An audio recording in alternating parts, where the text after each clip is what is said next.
साधू मागण्यासाठी मंदिरात जातच नाही, मग मंदिरात जाता जाता मंदिरातला देव साधून आपल्या हृदयामध्ये घरी आणलाय महाराज, आपल्या घरी आणलाय. भजन करता करता, नामस्मरण करता करता, कीर्तन करता करता मंदिरातला देव साधून आपल्या हृदयामध्ये घरी आणलाय. याला देव चिंतन म्हणतात महाराज. म्हणून कोणालाही साधू म्हणू नका, कोणालाही संत म्हणू नका. जो मंदिरात जाता जाता मंदिरातला देव आपल्या हृदयामध्ये घरी घेऊन येतो त्याला साधू म्हटलं पाहिजे. कुणाच्याही पायावर आपलं हे पवित्र मस्तक ठेवू नका. आणि माफी मागून बोलतो, कुणालाही कीर्तनकार म्हणू नका, कोणाच्याही कीर्तनाला जाऊ नका. आणि शेवटचं बोलतो, कसल्याही निमित्ताने कीर्तन ठेवू नका. आता हे आपण किती गोड निमित्त आहे महाराज तुम्ही ठेवलेलं. शिवाजी महाराजांच्या निमित्ताने जर तुम्ही कीर्तन ठेवत असतील, किती गोड आहे महाराज. नाही तर आम्हाला लय फोन येतात बरं का कीर्तनाचे. आता 3-4 वर्षापूर्वी मला एक फोन आला होता बरं का, रोहित महाराज, अहो जामनेर भागाकडनं फोन होता. म्हटले महाराज तुमची कीर्तनाची तारीख पाहिजे.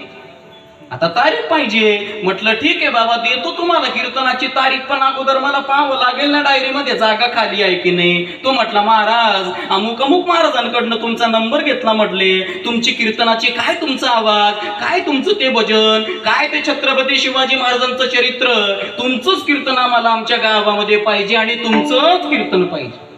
म्हटलं अगोदर पाहू दे ना बाबा डायरीमध्ये जागा खाली आहे की नाही. पाहिलं महाराज तर योगायोगानं तो दिवस माझा भरलेला होता. खाली नव्हती तारीख. त्यावेळेला काही मला जास्त कीर्तन होती महाराज. 4 वर्षापूर्वी महिन्यामध्ये 2-3 कीर्तन आली तर आली. आता लय एका दिवसामध्ये 2-2 कीर्तन करतोय बरं का, पण ती तेव्हाची गोष्ट आहे. मी सांगितलं बाबा रे तारीख खाली नाहीये. तो म्हटला महाराज काही करा बुवा, पण तुमचंच कीर्तन आमच्या गावामध्ये पाहिजे. महाराज म्हटले तुम्ही काही करा, तुम्ही कितीही घ्या, तुमच्या खिशातले तुम्ही कितीही घ्या, पण आमच्याकडे या. काय घ्या हे कळालं तुम्हाला. ज्यांना कळालं त्यांना धन्यवाद देतो, बाकीच्यांनी प्रसाद घेतल्याशिवाय जाऊ. विठ्ठल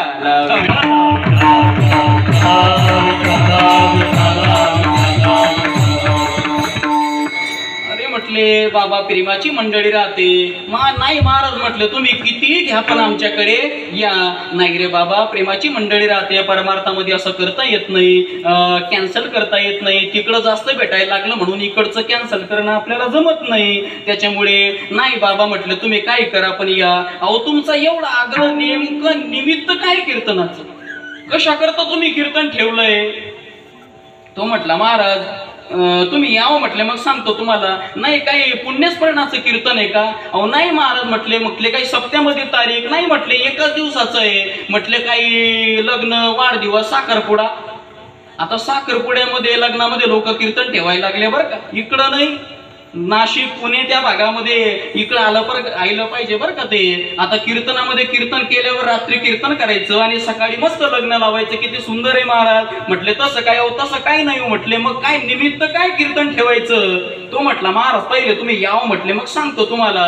नाही सांगा अगोदर निमित्त काय. तो म्हटला महाराज आमच्या इथं कोंबडी फार्मचं उद्घाटन आहे आणि म्हणून तुमचं कीर्तन ठेवलंय. काही ना आता कळेल, काही ना उद्या, पण नक्की कळेल बरं का. विठ्ठला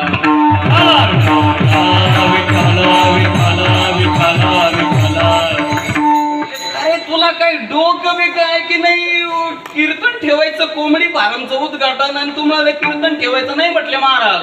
तशी आम्ही काही खाणारे पिणारे नाही म्हटले. वाईट आम्ही काही खात नाही पित नाही. अहो पण तुम्ही खात नाही, पण महाराज म्हणे आमचा तो धंदा. अरे धंदा पण तिथं येऊन तुम्हाला काय सांगायचं. कोंबड्या घ्या